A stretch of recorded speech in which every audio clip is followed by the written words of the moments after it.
Բարև ձեզ։ Արարատ Նյուզի տաղավարում է Երևան քաղաքի քաղաքացիական պայմանագիր խմբակցության անդամ Նատալի Սինորյանը։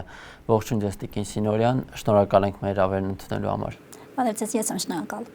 Տիկին Սինորյան Ռոբերտ Քոչարյանը մի շարք հայտարարություններ է արել, որոնք հարցեր են առաջացնում։ Նա պնդում է, որ իր ղեկավարման տարիներին Հայաստանը, Հայաստանի բանակը այնպիսին էր, որ Ադրբեջանը չէր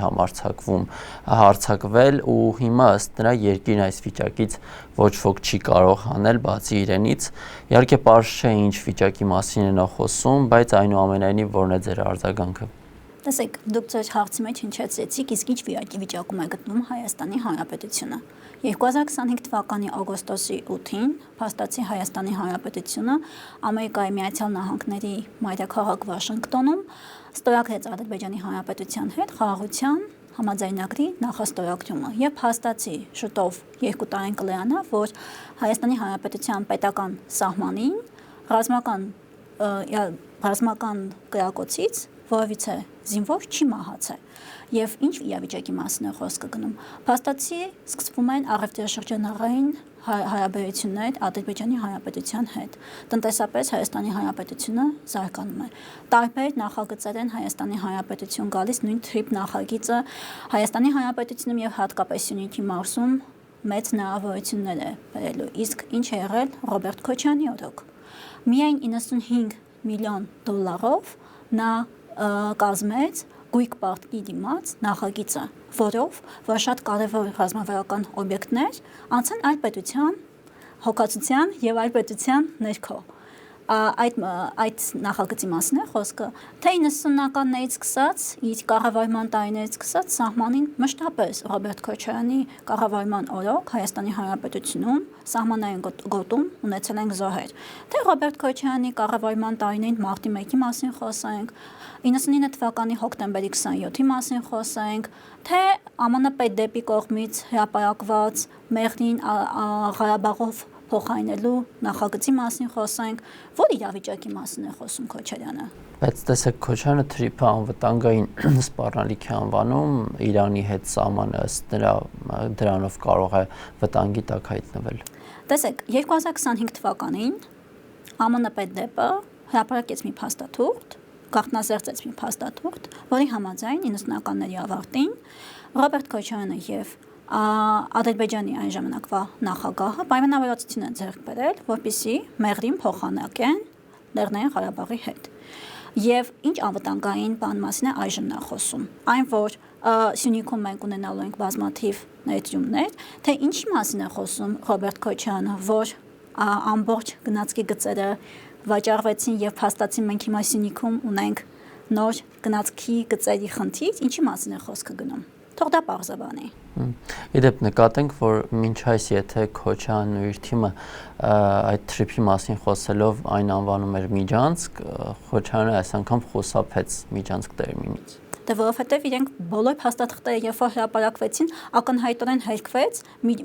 Զանգեզուրի միջանցք ասված տերմինը եւ իրենց օրակարգը ամբողջական զրոյացավ։ Քոչարյանը մի հետաքրքիր խոստովանություն արեց, ասում է, որ իր կյանքի ամենաերջանիկ տարիները եղել է 2008-ից 2018 թվականը։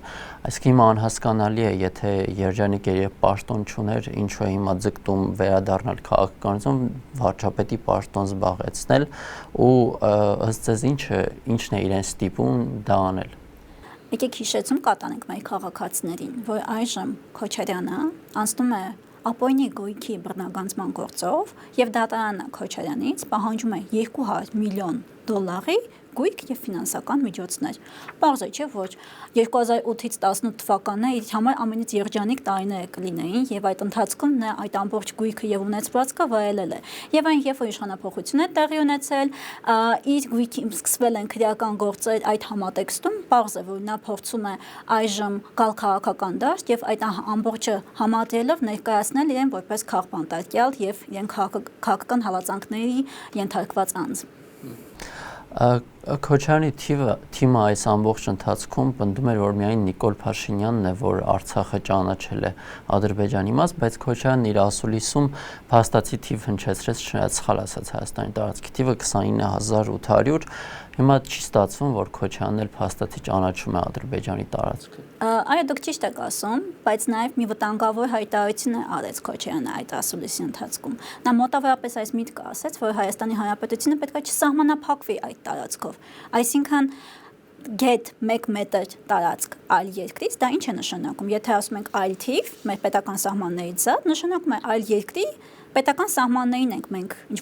ինչ-որ տարածքներ ուզում, եւ դա հստակ վտանգ է տվյալ երկրի համար, կամ որ երկրից ենք մենք այդ 1 մետրը կամ դրանից ավել տարածքը պահանջում։ Կարող են չէ՞ մեզ հարցադրումներ կատարել մեր հարևան պետությունների ներկայացուցիչները։ Դա բավականին վտանգավոր հայտարարություններ են, եւ Ռոբերտ Քոչարյանը ցանկանում է մանդատ, որպեսզի դառնա հանրապետության վարչապետ, այդ հայտարարություններով նա կարծում է ստանալու է այդ մանդատը։ Փաստացի սպառնալիք է դարձնում Հայաստանի Հանրապետության բնակիչների համար։ Անցնենք մեկ այլ թեմայի, մեր ձևով շարժումը, որը ուժեղ Հայաստան կուսակցությամբ է հանդես գալու, ընտրություններում արդեն իսկ իրենց հաղթած են ներկայանում, չնայած անգամ վարչապետի տեխնացուի անուն չեն հայտարարել, ըստ ձեզ ինչով է պայմանավորված այդ ձգձգումը ու նաև այդ վստահ կեցվածքը։ Շատ բարձ պատասխան կա դրան, փաստացի ըստիս իրենք չունեն վարչապետի տեխնացու այս պահին, եւ փնտրտուքների մեջ են վարչապետի տեխնացու են փնտրում։ Եվ կնայեք իրենց տնտեսական այդ ամբողջ ծրագրերը ցանկացած տնտեսագետ երբ որ կարդում է, մեղմ ասած ծիծաղ առաջացնում իրենց բերած դրույթները, իրենց բերած հարկային օրենսգրքի վերաբերյալ դրույթները։ Նույն, եթե ես չեմ սխալվում, իրենք ասում են, գիտեք, մենք նոր կադրերով ենք հանդես գալու այս ընտրություններին եւ մի հատ ասուլիս էին կազմակերպել, քննարկում էին կազմակերպել, Բագրատյանին էին հրավիրել տվյալ քննարկմանը, որովհետեւ 90-ականներից գալիս է որպես տնտեսագետ ու տենց անհասկանալի իրավիճակ է ստեղծվում։ Ովքեր են այդ նոր կադրերը։ Պետք է հասկանալ։ Իդեպ իրենց նախընտրական ծրագրում, պաստառներում իրենք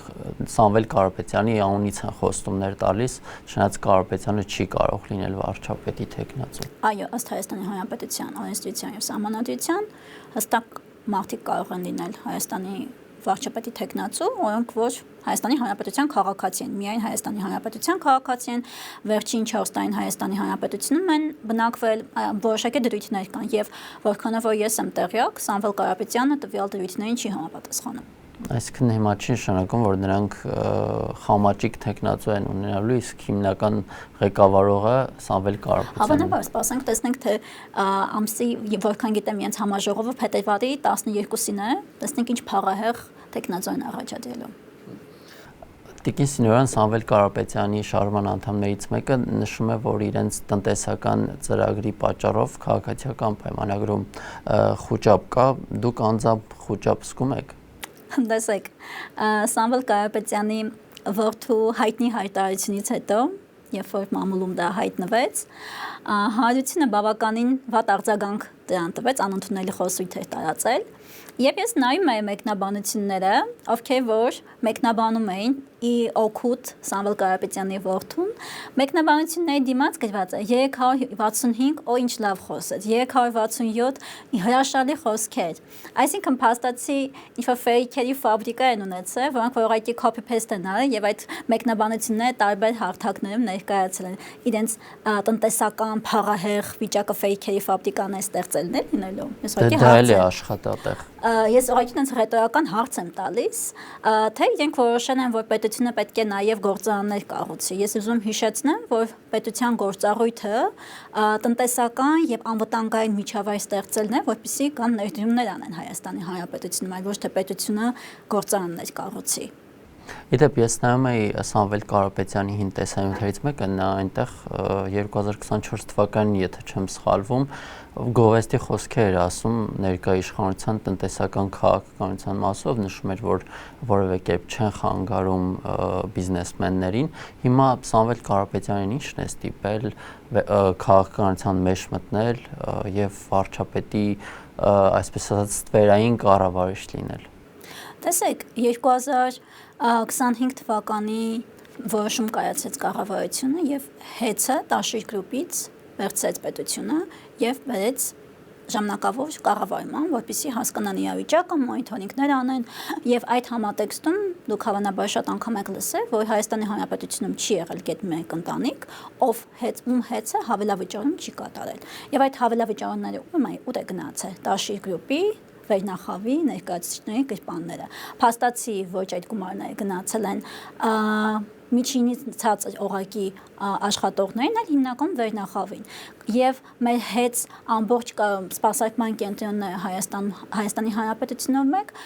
ոչ նորմալ վերանորոգած են եղել, ոչ էլ մալուխները համապատասխան փոփոխության են ենթարկված եղել։ Եթե մենք շրջենք մարզերում եւ տեսնենք, թե ինչ վիճակում են այդ էլեկտրասյուները, բավականին վատ վիճակում են գտնվում։ Եվ գիտեք, նա փաստացի 2025 թվականին հունիսին կատարեց մի հայտարարություն, որը որ սպառնալիք էր փաստացի, դրանից հետո հայտնվեց բանտում եւ այժմ քաղ բանտարկյալ են խաղում։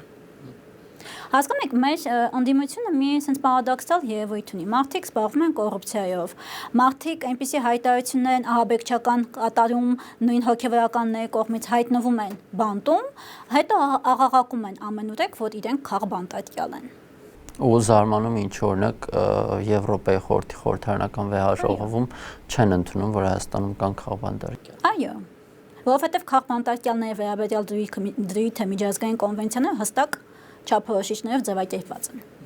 Այս ընթացքում շարժումների տեղիք տվեց եւ անընդհատ խոսվում է պարքեավճարների թեման, Քոչարյանն էլ այդ թեմայի կոնտեքստում նաեւ ասաց, որ Հայաստանում շատ վատ վիճակում են թոշակառուները։ Տեսեք, եկեք հիշենք, թե թոշակառուները Ռոբերտ Քոչարյանի օրոք, Սերժ Սարգսյանի օրոք ինչ թոշակ են ստացել։ 2018 թվականին Հայաստանի Հանրապետությունում ամենացածր թոշակը եղել է մոտավորապես 16-18 հազար դրամ։ Այժմ Հայաստանի Հանրապետության ամենացածր թոշակը 36,000 դրամ է։ Եվ բոլոր թոշակառուները հունվարի 1-ից սկսած 65 տարեկան պլյուսով